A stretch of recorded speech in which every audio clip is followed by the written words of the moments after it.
देंगे, ठीक है। अब मेरा इन लोगों के ऊपर ज़्यादा फोकस रहेगा। तो प्रेरितों के काम की पुस्तक 8 अध्याय और 26 पद से लेकर हमने 40 पद तक पढ़ना है।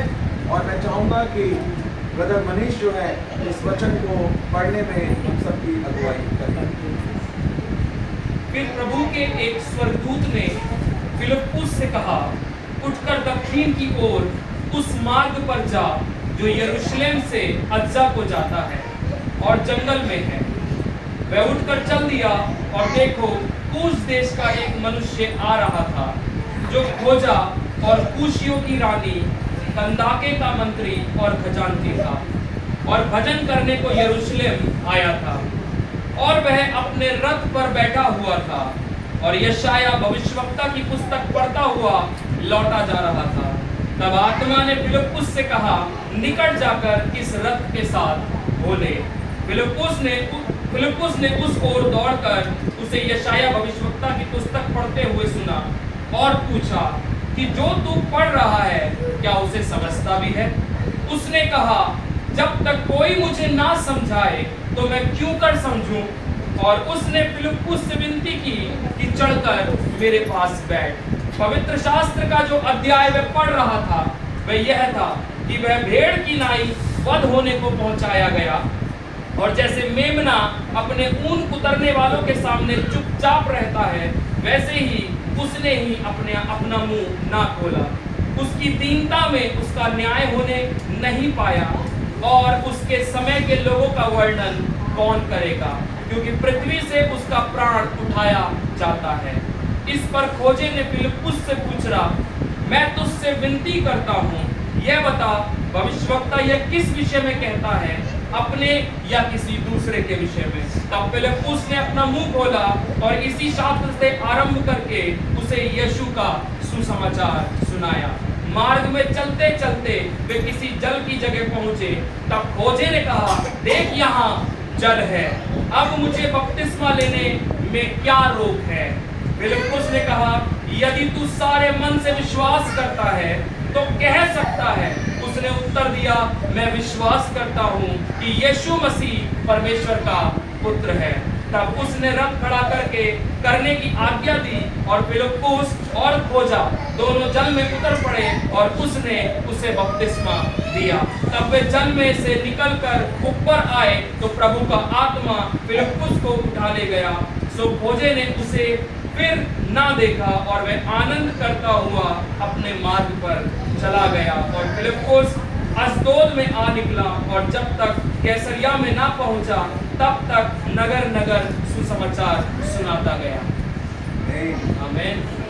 परमेश्वर अपने वचन के पढ़े और सुने जाने पर हम सबको आशीष दे। हालेलुया। बोलो यीशु मसीह की जय। हम दो लोगों के बारे में आज देख रहे हैं और किसी से भी प्रश्न किया जा सकता है, ये मैं हमेशा बोलता हूँ। तो आपको ध्यान से सुनना है ताकि आपसे अगर प्रश्न किया जाए तो आप उसका जवाब दे सकें। हम दो व्यक्तियों के बारे में आज बाइबल के अंदर से सीख रहे हैं।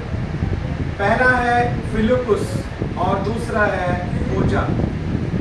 ये दो व्यक्ति हमें बाइबल के अंदर मिलते हैं और आज क्योंकि बपतिस्मा होना है और यहाँ पर भी हम देखते हैं कि फिलिप्पुस जो परमेश्वर का एक चुना हुआ दास था, उसने खोजा नाम के एक व्यक्ति को क्या दिया? बपतिस्मा दिया। Hallelujah, hallelujah. और यहाँ पर हम पढ़ते हैं इन दोनों के बारे में, जो बपतिस्मा देने वाला है उसके बारे में भी लिखा है और जो बपतिस्मा लेने वाला है उसके बारे में भी लिखा है। तो आज जो है अगुओं को भी नियुक्त किया जाना है, अगुओं के लिए भी प्रार्थना होनी है। तो आपको ये भी पता होना चाहिए कि आपके अगुए के अंदर परमेश्वर क्या चाहता है। एक अगुए को पता होना चाहिए, मुझे, है ना, और जो अगुए नियुक्त होने हैं उनको पता होना चाहिए कि परमेश्वर हमसे क्या चाहता है। और साथ ही जो लोग विश्वासी हैं और जो प्रभु की आज्ञा को पूरा करने जा रहे हैं, आप लोगों को भी ये पता होना चाहिए कि परमेश्वर हमसे क्या चाहता है। और ये परमेश्वर का वचन हमें बताता है। सबसे पहले हम फिलिपुस के बारे में 5 बातों को देखेंगे। उसके बाद हम खोजा के बारे में 5 बातों को देखेंगे। इन बातों को आप नोट कर सकते हैं, इन बातों को सीख सकते हैं। आज का ये प्रचार एक प्रकार की वचन की शिक्षा है और हमको आज परमेश्वर का आत्मा सिखा रहा है, इसको हमको ध्यान से सीखना है। Hallelujah, hallelujah. 26 पद में लिखा है, फिर प्रभु के एक स्वर्गदूत ने फिलिपुस से कहा, उठ और दक्षिण की ओर उस मार्ग पर जा जो यरूशलेम से गाजा को जाता है, यह रेगिस्तानी मार्ग है। वह उठकर चल दिया। हालेलुया। यहाँ पर हम देखते हैं कि फिलिपुस का परमेश्वर के साथ एक गहरा संबंध था। क्यों?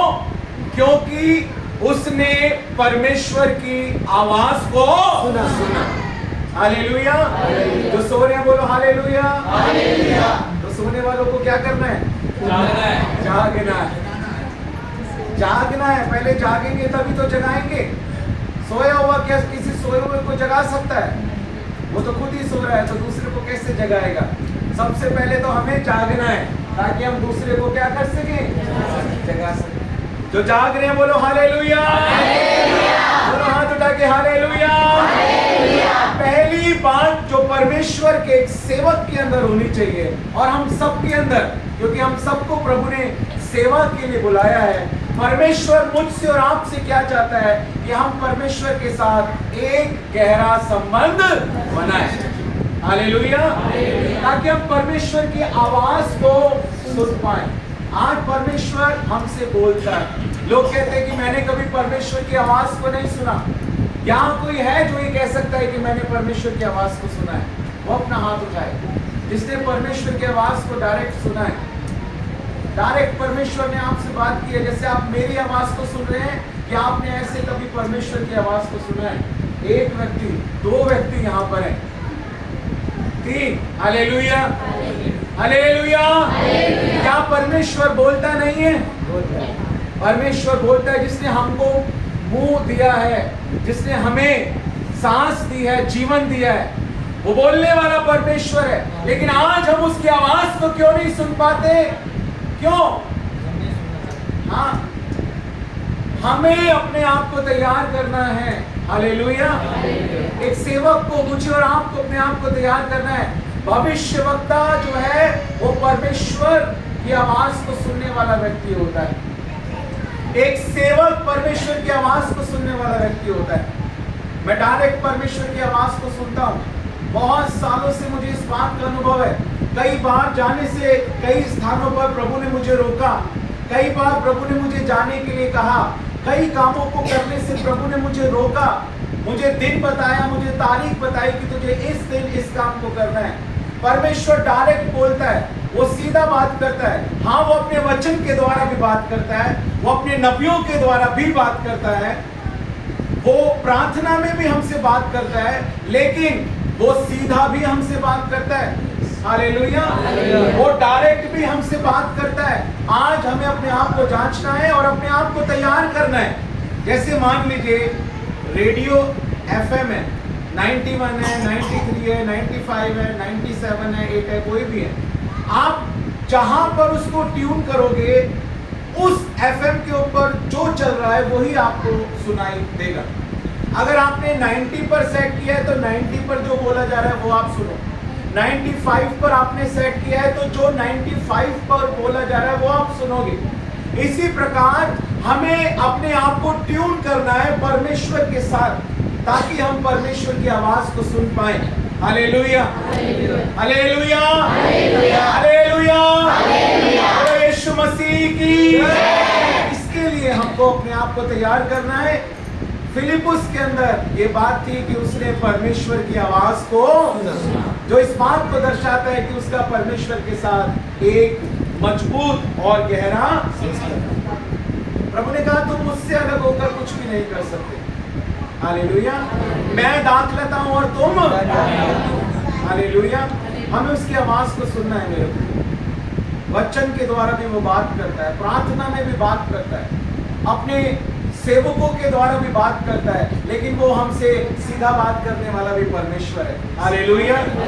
बहुत बार मेरे जीवन में मैंने इस बात को अनुभव किया है कि जब परमेश्वर हमसे सीधा बात करता है, बड़े अद्भुत काम होते हैं, आत्माएं बचाई जाती हैं और जीवन बदलते हैं। हालेलुया, हालेलुया, बोलो यीशु मसीह की। दूसरी बात को हम देखते हैं यहाँ पर, एक और बात जब 29 पद में आते हैं, यहाँ पर देखिए जो फिलिपुस का रिस्पॉन्स था वो कैसा था। जैसे ही उसने परमेश्वर की आवाज को सुना, लिखा है वह उठकर चल दिया। He started walking। जैसे ही उसने परमेश्वर की आवाज को सुना, वो चल दिया। जब अब्राहम के बारे में हम देखते हैं, परमेश्वर ने कहा कि मैं तुझसे एक जाति बनाऊंगा।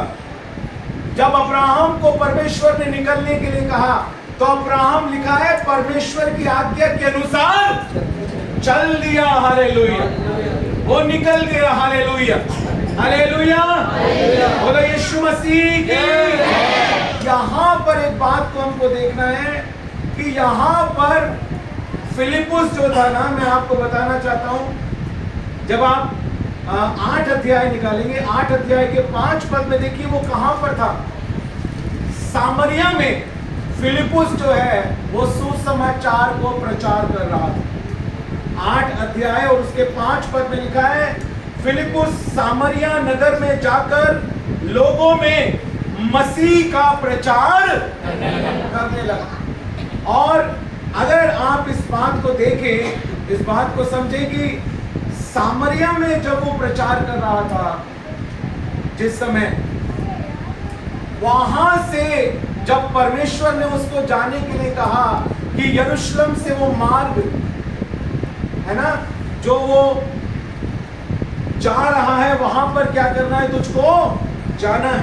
यहाँ लिखा है उठ और दक्षिण की ओर उस मार्ग पर जा जो यरूशलेम से कहा जाता है, गाजा को जाता है। ये रेगिस्तानी मार्ग लगभग 160 किलोमीटर दूर, बाइबल स्कॉलर्स बताते हैं इस बात को, लगभग 160 किलोमीटर दूर। एक बड़ी भीड़ को उस समय सामरिया में फिलिपुस प्रचार कर रहा था और परमेश्वर ने उससे कहा, इस बड़ी भीड़ को छोड़कर अब मैं तुझे आज्ञा देता हूं कि तू इस एक मनुष्य को मेरे लिए बचाने के लिए जा।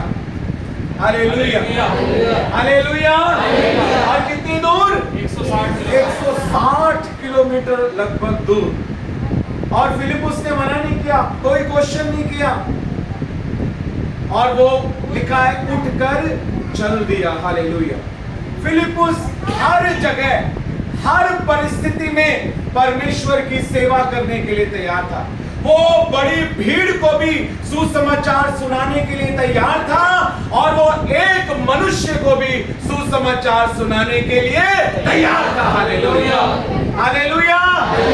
फिलिपुस के अंदर ये बात थी कि उसका ना केवल परमेश्वर के साथ एक मजबूत संबंध था, उसने ना केवल परमेश्वर की आवाज को सुना, बल्कि वो तैयार था उस रेगिस्तान में जाने के लिए, उस सामरिया की भीड़ को छोड़कर उस एक आत्मा को बचाने के लिए, उस अच्छी जमीन को छोड़कर रेगिस्तान के मार्ग पर जाने के लिए भी फिलिपुस तैयार था। Hallelujah, hallelujah. लिखा वो मार्ग जिस पर जाने के लिए परमेश्वर ने फिलिपुस से कहा, लिखा है वो कैसा मार्ग था? रेगिस्तानी मार्ग था, लेकिन फिलिपुस ने मना नहीं किया। हालेलुया। और जब 26, 27, 29 इन पदों को हम पढ़ते हैं, जब परमेश्वर ने उसको कहा तो उसने एक और क्वालिटी हम उसके अंदर देखते हैं, उसने कोई सवाल परमेश्वर से नहीं किया। Obedience without questioning, no question. अगर आज्ञा को मानना है, देखो अब्राहम ने जब आज्ञा को माना, उसने एक्सेप्ट माना। आज बहुत सारे लोग आज्ञा को मानते हैं, लेकिन होता क्या है बहुत सारे लोगों के जीवन में, एक्सेप्ट वो नहीं करना चाहते जो प्रभु का वचन कहता है। हालेलुया। लेकिन अब्राहम ने एक्सेप्ट, वो वही किया जो प्रभु ने उससे करने के लिए कहा था। फिलिपुस ने बिल्कुल वही किया जो परमेश्वर ने उसे करने के लिए कहा। हालेलुया। और विदाउट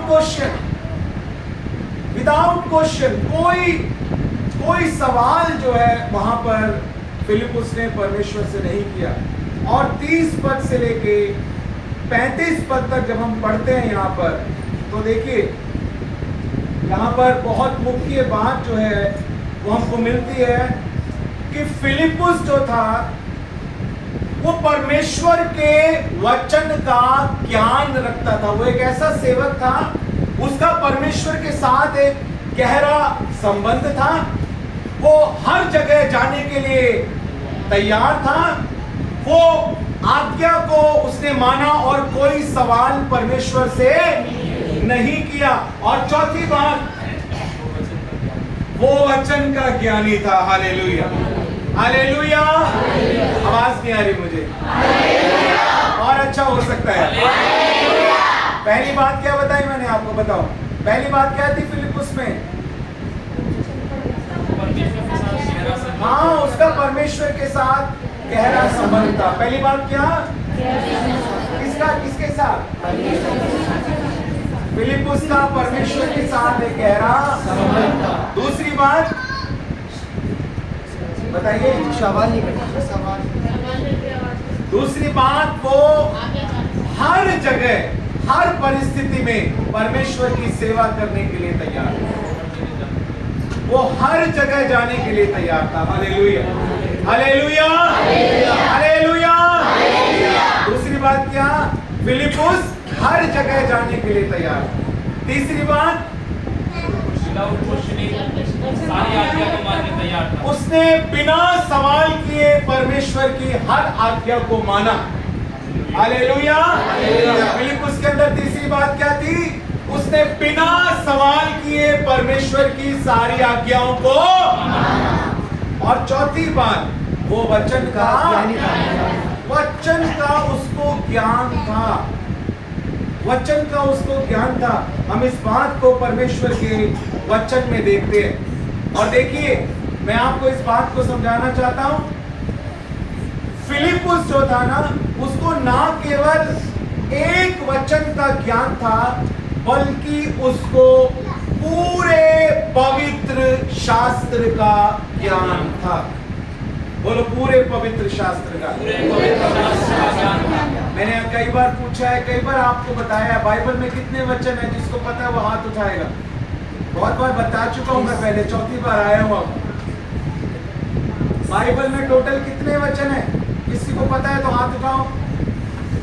दो लोगों को पता है सिर्फ। और मेरे को लग रहा है पहली बार भी मैंने बताया होगा, दूसरी बार भी बताया होगा, तीसरी बार भी बताया होगा। अब चौथी बार बता रहा हूं, अगली बार डंडा लेके आऊंगा। इससे ज्यादा नहीं बर्दाश्त कर सकता। मैं आपको पहले बता चुका हूं बाइबल में कितने वचन हैं। देखो, ये हम सबके लिए अच्छा है। उसके सोटे और उसकी लाठी समय क्या मिलती है? कितने वचन है बाइबल के अंदर? 31,101। हाँ, 31,101 वचन। सब बोलेंगे 31,101। बोलते रहो, आपको याद है। बोलो बोलो, आवाज नहीं आ रही। 31,101। अभी याद हो गया हमको? टोटल बाइबल के अंदर कितने वचन हैं? 31,101। हाँ, ऐसे नहीं। किताबें तो सबको पता होगी कितनी है। कितनी किताबें हैं? कैसे कैसे? पुराने नियम पे कितनी, नए नियम पे कितनी है?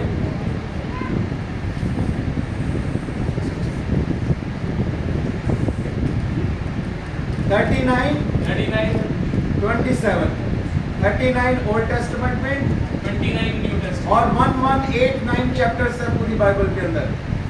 1189 और 31,101 वचन पूरी बाइबल के 1600 सालों में 40 लेखकों ने बाइबल को लिखा है। मूल रूप से 3 भाषाओं का अधिक इस्तेमाल हुआ है, ग्रीक, हिब्रू और अरेमिक लैंग्वेज। अरामी भाषा, यूनानी भाषा और इब्रानी भाषा का मुख्य रूप से इस्तेमाल किया गया है। मैं जो आपके सामने खड़ा हूं, मैं PhD हूं, ठीक है, डॉक्टरेट किया मैंने बाइबल में। हमने पूरी बाइबल को एक भाषा में नहीं, 8 भाषाओं में पूरा ट्रांसलेट किया है। 31,101 वचनों को 8 भाषाओं में,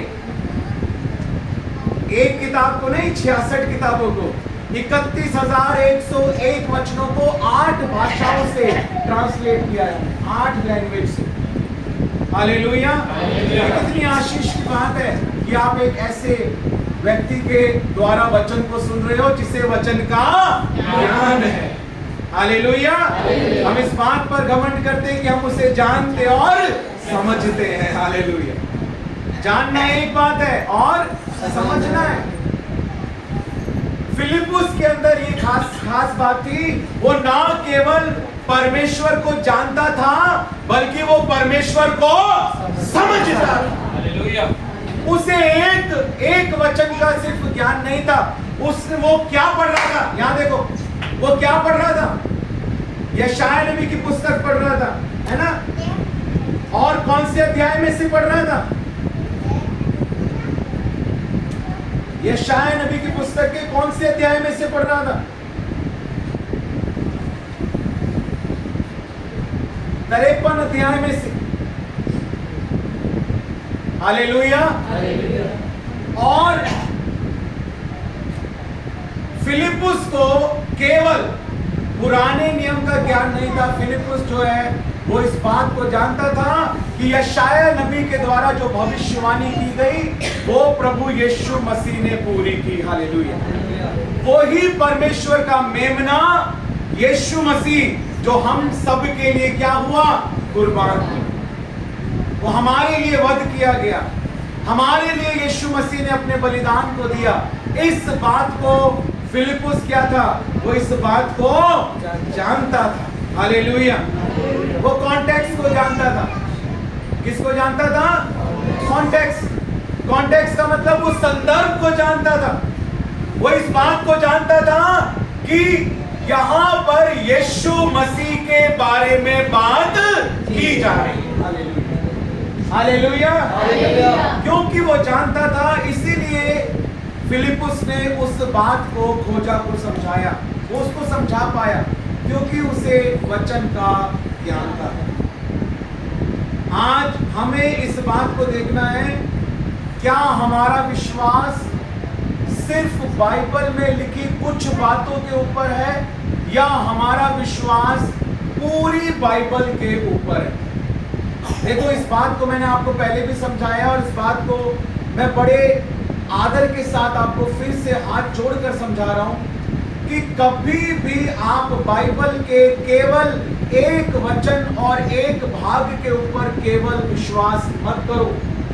अगर विश्वास करना है तो पूरी बाइबल के ऊपर करो, पूरी बाइबल के ऊपर करो। आज बहुत सारे लोग कहते हैं कि हमने यीशु मसीह पर विश्वास कर लिया, हम अनंत जीवन पाएंगे, क्योंकि वचन में लिखा है कि परमेश्वर ने जगत से ऐसा प्रेम रखा कि उसने अपने इकलौते पुत्र को दे दिया ताकि जो कोई इस पर विश्वास करे वो नाश ना हो परंतु अनंत जीवन पाए। इस एक वचन को आधार बनाकर आज बहुत सारे लोग नरक की आग में जा रहे हैं, अधोलोक में तड़पने के लिए जा रहे हैं। वो कहते हैं विश्वास कर लिया, उद्धार पा लिया, परंतु यह सच्चाई नहीं है। ये शैतान का काम है। वो आपको बाइबल के एक वचन पर केंद्रित करके आपकी आत्मा को नाश करना चाहता है। जब यीशु मसीह की परीक्षा लेने के लिए शैतान आया तो यीशु मसीह को शैतान ने कहा, क्या कहा? वचन लिखा है, वो तुझे हाथों हाथ उठा लेंगे, ऐसा ना हो कि तेरे पांव में पत्थर से ठेस लगे। लिखा है। शैतान क्या बोल रहा था? वचन बोल रहा था। आज शैतान लोगों को पानी में डूबकर बपतिस्मा लेने से लिए रोकता है और कहता है लिखा है, विश्वास करेगा तो अनंत जीवन पाएगा। आज शैतान ऐसे लोगों को बपतिस्मा लेने से रोक रहा है, रोक रहा है शैतान। यीशु मसीह को कहा उसने, लिखा है, अपने आप को यहां से गिरा दे, लिखा है वो तुझे हाथों हाथ उठा लेंगे, ऐसा ना हो कि तेरे पांव में पत्थर से ठेस लगे। हाँ ये लिखा है, भजन संहिता 91 में ऐसा लिखा है। शैतान गलत नहीं बोल रहा था, वो वचन ही बोल रहा था, लेकिन यीशु मसीह को क्या, यीशु मसीह ने शैतान को कैसे हरा दिया? यीशु मसीह को पता था ये तो लिखा है, ये भी लिखा है। हालेलुया। यीशु मसीह को ये तो पता था कि ये लिखा है, लेकिन यीशु मसीह को ये भी पता था कि ये भी लिखा है कि तू कभी अपने परमेश्वर की परीक्षा ना लेना। हालेलुया। आज क्या हमें ये पता है कि ये, मत लगाइए फैन प्लीज, आप बैठ जाइए, बस इतना ही काफी, और बहुत जरूरी है वचन सुनना। ये भी लिखा है, सब बोलेंगे ये भी लिखा है, ये भी लिखा है। आज हमको ये पता होना चाहिए कि ये भी लिखा है। आज शैतान क्या कहता है? आज शैतान ये कहता है ये लिखा है, विश्वास करेगा तो स्वर्ग जाएगा, विश्वास कर लिया बपतिस्मा लेने की जरूरत नहीं। लेकिन ये हम भूल जाते हैं कि ये भी लिखा है कि जो विश्वास करे और बपतिस्मा ले उसी का उद्धार होगा। ये भी तो लिखा है, ये भी लिखा है। हालेलुया। ये लिखा है कि विश्वास कर्म के बिना अधूरा है। अधूरा नहीं लिखा भाई, कहाँ मरा हुआ है। बताओ कहाँ लिखा है अधूरा? मरा हुआ लिखा है। अगर विश्वास में कार्य नहीं है तो विश्वास मरा हुआ है, dead faith. If you are not working in your faith is dead. अगर आप विश्वास करते और बपतिस्मा नहीं ले रहे, यहां जितने लोग हैं, मैं आप सबसे कहना चाहता हूं, अगर आपने यीशु मसीह के ऊपर विश्वास किया है और अब तक बपतिस्मा नहीं लिया, तो माय डियर आपके लिए एक बैड न्यूज है, आपका अभी तक उद्धार ही नहीं हुआ। आपने अभी तक उद्धार पाया ही नहीं है, क्योंकि आपका विश्वास मरा हुआ है। विश्वास वो जीवित होता है जिस विश्वास में क्या होता है? कार्य होता है। पढ़ो याकूब की पत्री 2 अध्याय 26 पद। इन बातों को समझना है। मैं ये प्रार्थना करता हूं कि इस प्रचार के द्वारा जितने लोग बपतिस्मा लेने वाले हैं उसके डबल हो जाएं।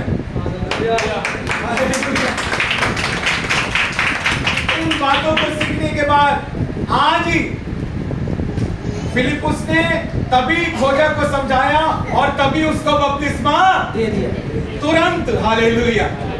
आज तुरंत होगा सब कुछ यीशु मसीह के नाम से। आज सुनो, आज विश्वास करो, आज तौबा करो, ऊपर पानी तैयार है, आप उसको बपतिस्मे को लो आज। हालेलुया। हालेलुया। क्या लिखा है? क्या लिखा है? जैसे देह आत्मा के बिना मरी हुई है, हाँ, वैसे ही विश्वास भी कर्म के बिना, यहां देखिए, विश्वास भी कार्य के बिना कैसा है? मरा हुआ है। मरा हुआ है। और मरा हुआ विश्वास क्या आपको स्वर्ग लेके जा सकता है? क्या मरा हुआ विश्वास आपको उद्धार दिला सकता है? क्या मरा हुआ विश्वास आप कह सकते हो मैंने यीशु मसीह पे विश्वास किया है और आप बपतिस्मा नहीं लेते, क्या वास्तव में आप स्वर्ग जाओगे? नहीं जाओगे, क्योंकि आपका विश्वास मरा हुआ है। वचन कह रहा है, मैं नहीं कह रहा, वचन कह रहा है, परमेश्वर कह रहा है, उसका जीवित वचन कह रहा है कि अगर तेरे विश्वास में कार्य नहीं है तो तेरा विश्वास मरा हुआ है। और मरा हुआ विश्वास उद्धार नहीं दे सकता, आपको स्वर्ग नहीं ले जा सकता। आज बहुत सारे लोग शर्म करते हैं, बहुत सारी बातों से, बहुत सारी चीजों को सोचकर अपने आप को रोक लेते हैं, समाज को देखकर अपने आप को रोक लेते हैं। हमारे बच्चों का एडमिशन कैसे होगा? हम मर गए तो हमें मिट्टी के लिए कब्रिस्तान में जगह कैसे मिलेगी? कौन हमारे बच्चों की शादियां पढ़ेगा? ये सारी बातें छोड़ दो, ये सब हमारे पास है। हमको शादी पढ़ने का भी लाइसेंस है, मिट्टी देने का भी से, और हमको बिशप के लिए ऑर्डिनेशन भी जल्दी मेरा होने वाला है। हालेलुया। मैं आपको इस बात को समझाना चाहता हूं, कोई चीज नहीं रोक सकती। क्या परमेश्वर के वचन से बड़ी कोई चीज है? नहीं। हम परमेश्वर के वचन के साथ समझौता क्यों करते हैं? सामाजिक बातों में फंसकर आत्मिक बातों को नहीं खोना हमको। सबसे पहले परमेश्वर के राज्य और उसके धर्म की खोज करनी है। प्रभु कहता है मैं तुम्हारे साथ हूं, मैं तुम्हारे लिए सब कुछ पूरा करूंगा। हालेलुया। लेकिन एक बात को याद रखो, परमेश्वर केवल हमारा साथ तब देगा जब हम परमेश्वर के वचन के अनुसार चलेंगे, नहीं तो परमेश्वर हमारा साथ नहीं देगा। और आज जिन लोगों के बारे में हम सोचते हैं कि समाज के लोग क्या कहेंगे, या हमारे दूसरे मिलने वाले लोग क्या कहेंगे, आज जिन लोगों के बारे में हम सोचते हैं, मैं आपको बताना चाहता हूं, जब कल हमारा न्याय होगा तो न्याय के सिंहासन पर वो लोग नहीं बैठे होंगे और ना ही वो हमारे साथ खड़े होंगे, और हम कहेंगे हमने उनके डर से ऐसा नहीं किया, हमने उनके डर से ऐसा नहीं किया। क्या प्रभु हमारी बात को मानेंगे? नहीं। सोचिए, न्याय करने का अधिकार केवल और केवल प्रभु यीशु मसीह को है, और कोई हमारा न्याय नहीं करेगा। हर एक घुटना टिक जाएगा, हर एक जुबान अंगीकार करेगी, हर एक सरकार के ऊपर जो सरकार है वो सरकार आ रही है, हर एक राजा के ऊपर जो राजा है वो राजाओं का राजा आ रहा है, हर एक प्रभु के ऊपर प्रभुता करने वाला वो प्रभुओं का प्रभु आ रहा है। हालेलुया। और वो अपने वचन के अनुसार ही हमारा न्याय करेगा। और जब हम न्याय के लिए खड़े होंगे, हम अभी दिल्ली में हमने बपतिस्मा दिया, तो वहां पर कुछ ऐसी बातें सुनने के लिए आई कि एक पत्नी बोल रही थी कि जब मेरा पति बपतिस्मा लेगा तब मैं बपतिस्मा लूंगी, क्योंकि उसके साथ ही मैं बपतिस्मा लूंगी। वचन कहता है ना, अब तुम दो नहीं हो बल्कि एक।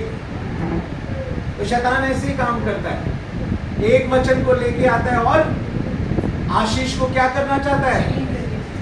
लेट करना चाहता है, रोकना चाहता है। मैंने उसको समझाया, मैंने कहा जब कल तू अपना न्याय देने के लिए खड़ी होगी, क्या तेरा पति तेरे साथ खड़ा होगा? ये बता मेरे को, क्या तेरा पति तेरे साथ खड़ा होगा? नहीं, तुझे तेरा न्याय देना होगा, तेरे पति को उसका न्याय देना होगा। तेरे पति का अलग न्याय होगा और तेरा अलग न्याय होगा। तुम शरीर में एक हो, लेकिन आत्मा तो अलग अलग है।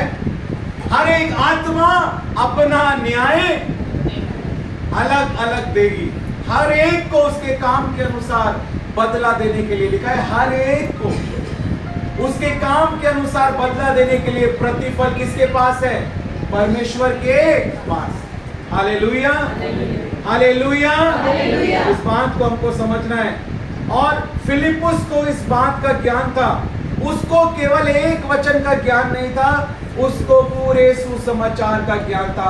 उसको पता लगा कि यशाया भविष्यद्वक्ता जिसके बारे में बात कर रहा है वो यीशु मसीह के बारे में बात कर रहा है, और वो उस कॉन्टेक्स्ट को जानता था।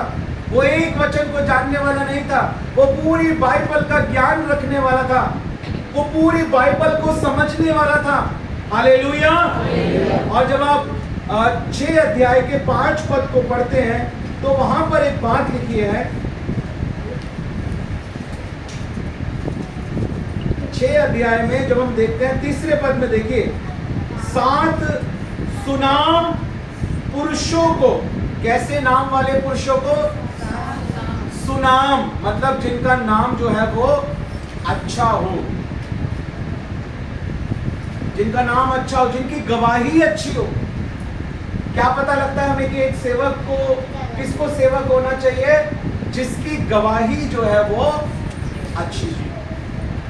Hallelujah, hallelujah. और गवाही कहां से शुरू होती है? ये भी बात हमको देखनी है, ये भी इसमें एक पॉइंट मैंने बनाया हुआ है। गवाही हमेशा यरूशलेम से शुरू होती है, यानी हमारे घर से शुरू होती है। Hallelujah, hallelujah. परमेश्वर ने जब मुझे भी इस्तेमाल किया, जब मुझे इस्तेमाल करना शुरू किया, मेरे घर से परमेश्वर ने मुझे इस्तेमाल किया। मेरे घर से, मेरे परिवारों में परमेश्वर ने मुझे इस्तेमाल किया। फिर दिल्ली में मैं रहता हूँ, तो दिल्ली में लगभग 5 लाख से ज्यादा लोगों को मैंने सुसमाचार सुनाया। 5 लाख। सारे कॉलेजेस में, सारे स्कूलों को हमने कवर किया, सारे कॉलेजेस को कवर किया, ओल्ड एज होम्स, ऑर्फनेजेस, जितने अनाथालय थे, जितने वृद्धाश्रम थे, जितने कॉलेज थे, जितने स्कूल थे, जहां जहां परमिशन मिल पाई, सब जगह हमने कवर किया। 5 लाख से ज्यादा लोगों को हमने सुसमाचार दिया, पहले दिल्ली में।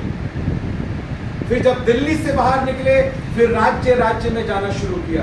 भारत के लगभग 25 से ज्यादा राज्यों में परमेश्वर मुझे लेके गया, 25 से ज्यादा स्टेट्स में। फिर जब स्टेट्स में कंप्लीट हुआ, परमेश्वर ने मुझे पड़ोसी देशों में ले जाना शुरू किया। मैं नेपाल गया, श्रीलंका गया, भूटान गया, म्यांमार गया। तो आसपास के जो देश थे, उन देशों में परमेश्वर मुझे ले जाने लगा। फिर परमेश्वर मुझे और दूर लेकर गया। फिर मैं मलेशिया गया, थाईलैंड गया, सिंगापुर गया। तो क्या हो रहा है? परमेश्वर किस तरह से इस्तेमाल करता है? यरूशलेम से यहूदिया, सामरिया और पृथ्वी की छोर तक। हालेलुया। टेलीविजन के थ्रू परमेश्वर मुझे 150 देशों में लेके गया। पूरे वर्ल्ड के 150 कंट्रीज में टेलीविजन के ऊपर मैंने प्रचार किया। हालेलुया। और इस समय 8 कंट्री से ऑलरेडी इनविटेशन मेरे पास है। 8 कंट्री में जा सकता हूँ। 8 कंट्री में जाने के लिए मुझे यूरोप में, अमेरिका में, ऑस्ट्रेलिया में ऑलरेडी परमिशन मिल चुकी है। हालेलुया। मैं आपको क्या समझा रहा हूँ? हम लोगों को जहां परमेश्वर हमें ले जा रहा है, जैसे परमेश्वर हमें इस्तेमाल करना चाहता है, हमें परमेश्वर के लिए अवेलेबल होना है। हालेलुया। मैं जॉब करता था, मैंने समय आया अपनी जॉब को छोड़ा। मैं बिजनेस करता था।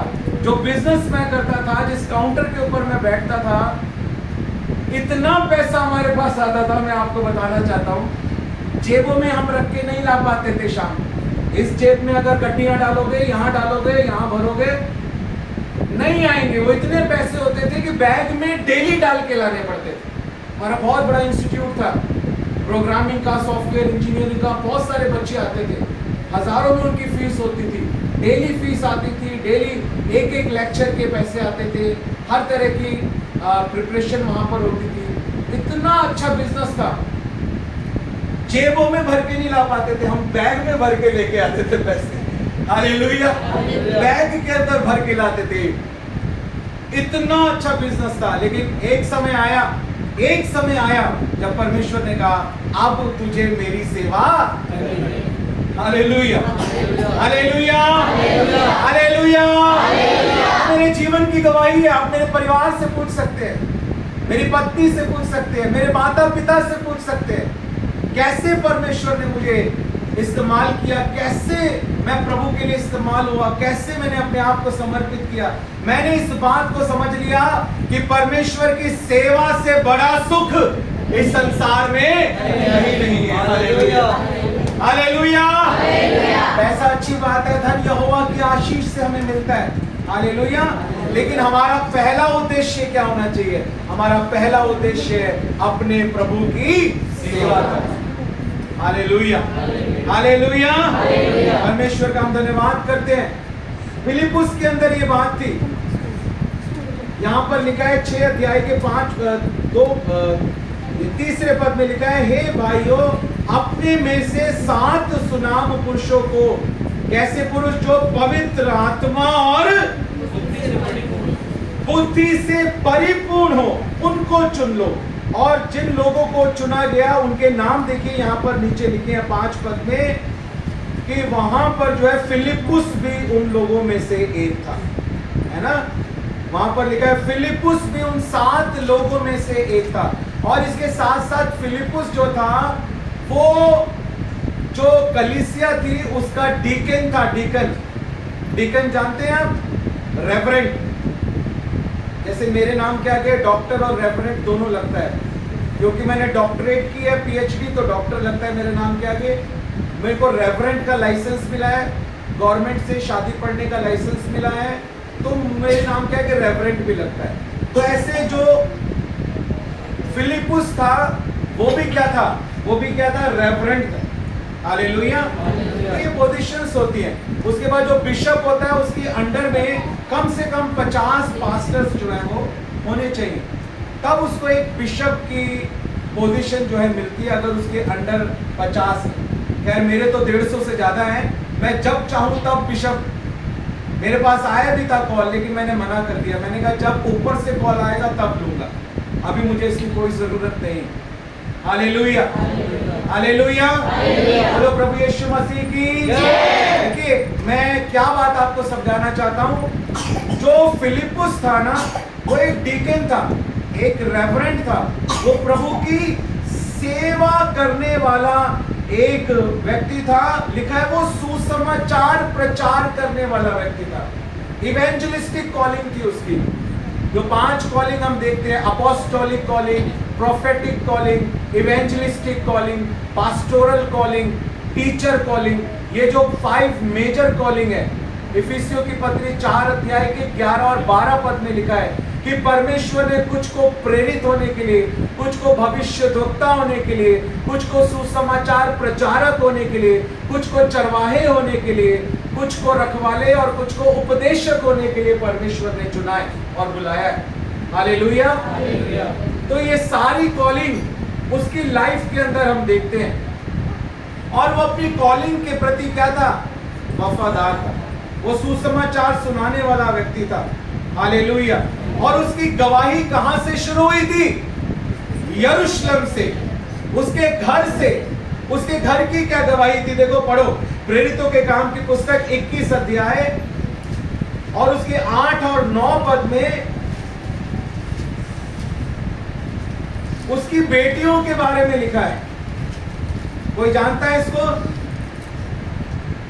दूसरे दिन हम वहां से चलकर कैसरिया में आए। हाँ। फिलिप्पुस सुसमाचार प्रचारक के घर में, हाँ।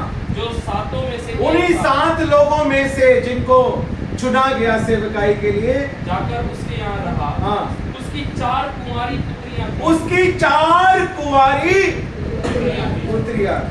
यहाँ पर मनीष भाई की कितनी पुत्रियां हैं? हालेलुया।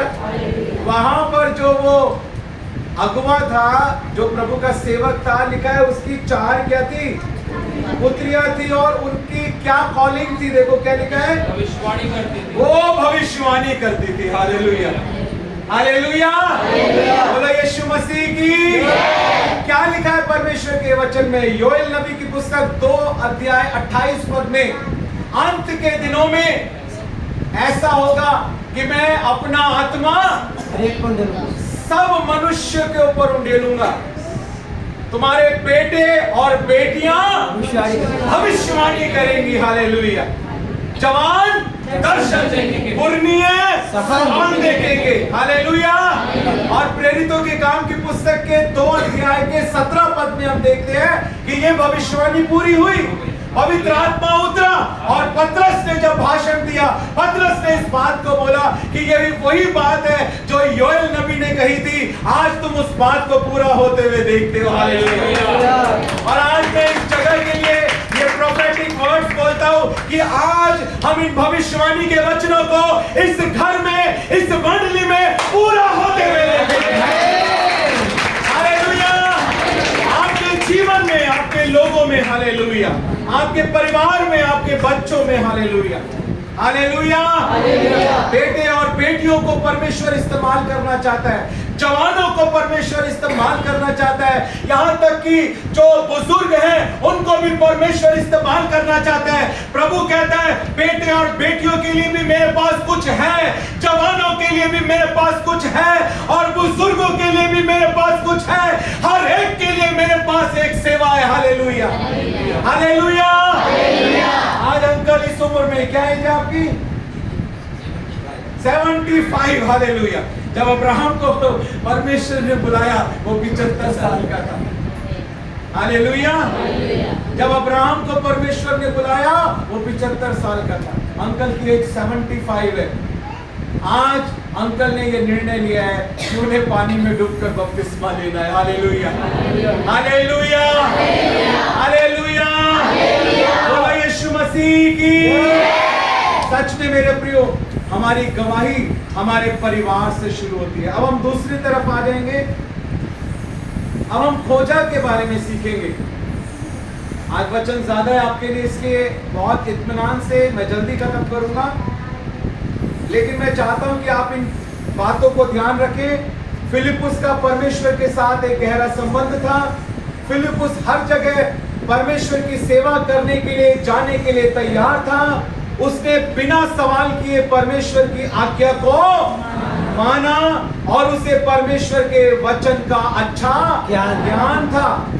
वो पूरे वचन के ऊपर ज्ञान रखता था और उसकी गवाही उसके परिवार से शुरू हुई।